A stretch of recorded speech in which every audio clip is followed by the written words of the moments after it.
Mga kapuso, 3 araw na lamang po bago ang Chinese New Year.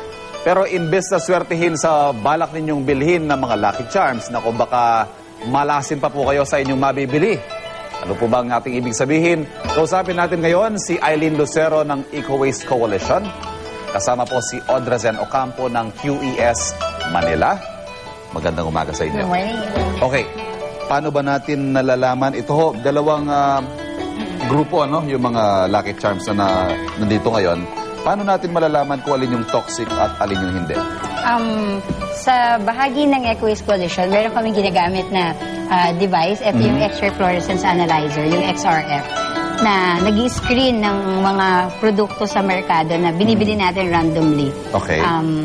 So, yan yung nakikita dyan kung fail ka agad. So, ano yung mga toxic materials na nakikita natin dito sa mga Lucky Charms na to?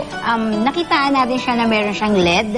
Yung iba ay merong cadmium, merong arsenic. Ito, pakita natin yung resulta. Yan. Nagpa-flash sa screen ng kanilang ginagamit na device ang mga chemicals, Yes, ano, na nakikitang taglay nitong mga Lucky Charms na to. So, yung PB, i-indicate naman niya, yung lead,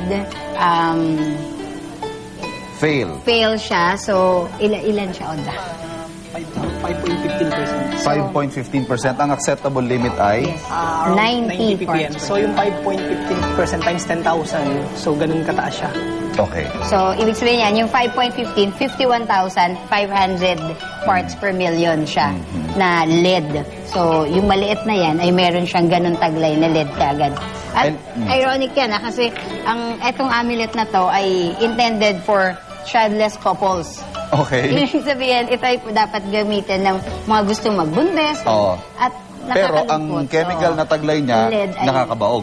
bawal siyang, yung lead exposure ay can cause miscarriage, low birth weight, yun siyang, pwede siyang maapektuhan, pati yung behavioral ng learning disabilities ng batang pinagbubuntis. In short, pwedeng makapigil pa Yes, sa oo. inyong pagbubuntis. Yes, Hindi ito yung first time na nag-test tayo, no, sa mga toys tuwing Pasko, sa mga school supplies, pagpasukan. Ano ba, Eileen, ang epekto ng lead at iba pang mga chemicals sa katawan ng tao at gayon din sa kapaligiran? Yung lead, particular ko na, kung ikaw ay may direct exposure dyan, pwede talagang maapektuhan yung neurological, yung hematological. So, multi-toxicant siya na chemical na pati cardiovascular at yung mga respiratory ay pwede siyang maapektuhan. Kung bata yung may expose at a longer period, kasi lagi nilang sinasabi, hindi yan mahahawakan.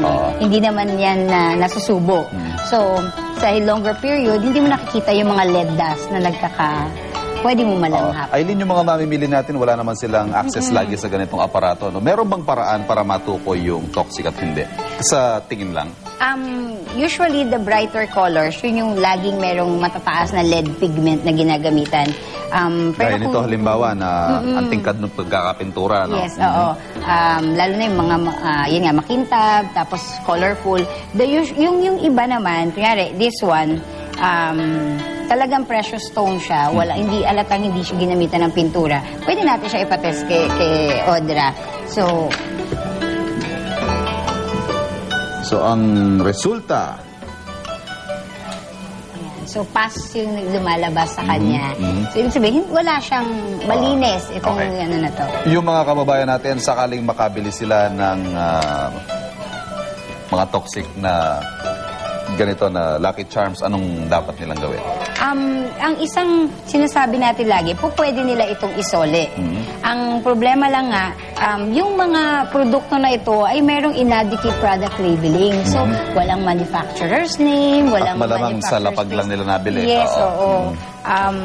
Pwede nila isole, pero yung pinakamahalagang parte, yun yung nakakalimutan, yung responsibility ng manufacturers. Sige, very briefly, panghuli siguro mensahe natin sa ating mga kababayan na balak bumili nitong mga Lucky Charms sa Chinese New Year. Ang paniwala ng Eco Waste Coalition, hindi kailangan na meron toxic chemicals ang Lucky Charms na pinaghuhugutan at fortune enhancers ng ating mga kababayan. No? So, kung doon sa mga mamimili, lagi natandaan na ang tunay na Lucky Charm na panghabang for the whole year round ay ang pagiging masipag these items are fortune enhancers. Pero kung ikaw ay talagang positive thinker at tatrabaho mabuti at magsisipag, Dun you ka could suswerte still yan. achieve the lucky year. Okay, maraming salamat kay Eileen Lucero ng EcoWaste Coalition at syempre kay Audrey Ocampo ng QES Manila.